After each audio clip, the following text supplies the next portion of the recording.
हिंगणघाट विधानसभा क्षेत्रातील समुद्रपूर तालुक्यातील शेगाव गोठाडे गावातील शेकडो महिला कार्यकर्त्यांनी घेतला भाजपात प्रवेश। आमदार समीर कुणावार यांचा प्रमुख उपस्थितीत स्वीकारला भाजपाचा शेला। हिंगणघाट विधानसभा क्षेत्रात दिवसेंदिवस भाजपाच्या मोठ्या प्रमाणात विस्तार होत असून विधानसभा क्षेत्रातील नागरिक, युवा कार्यकर्ते तसेच महिला आमदार समीर कुणावार यांच्या नेतृत्वात विश्वास व्यक्त करीत मोठ्या प्रमाणात भारतीय जनता पक्षात प्रवेश करीत आहेत।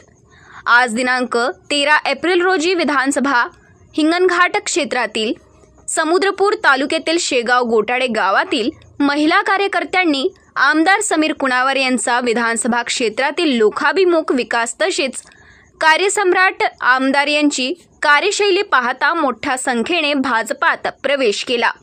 सदर प्रवेश सोहळ्याचे आयोजन आज दिनांक 13 एप्रिल 2024 रोजी आमदार समीर कुणावार यांच्या स्थानिक जनसंपर्क कार्यालयात करण्यात आला। या प्रसंगी प्रामुख्याने वंदनाबाई चौधरी, पुष्पाबाई वैद्य, सरस्वती बेलेकर, संगीताबाई चौधरी, मीराबाई लाखे, चंद्रकलाबाई मेश्राम, ताराबाई बेलेकर, वर्षाताई बेलेकर, मंजुषा खिडकर, माधुरी वराडकर, वंदनाताई चौधरी, मंगलाताई चौधरी, शशिकला पोटेकर, गीता धुर्वे, रामदास धुर्वे इत्यादी महिला व पुरुष कार्यकर्त्यांना भाजपात रीतसर प्रवेश देण्यात आला।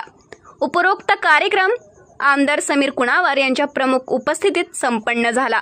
सदर कार्यक्रमाच्या वेळी आमदार समीर कुणावार यांच्यासह भाजपा ओबीसी मोर्चाचे प्रदेश सचिव रवी उपासे, ओबीसी मोर्चा भाजपाचे शहराध्यक्ष अनिल चाफले, माजी नगरसेविका वंदनाताई कांबडी, समाजसेवक देवा पडोळे, राजू मांडेकर, ओबीसी मोर्चा भाजपा विधानसभा प्रमुख विवेक तळस, मुन्ना त्रिवेदी, दीपालीताई लाखे, बंडूभाऊ लाखे, रुपेश सौदरकर इत्यादी भाजपा पदाधिकारी तसेच ज्येष्ठ कार्यकर्ते उपरोक्त पक्षप्रवेश सोहळ्यात उपस्थित होते।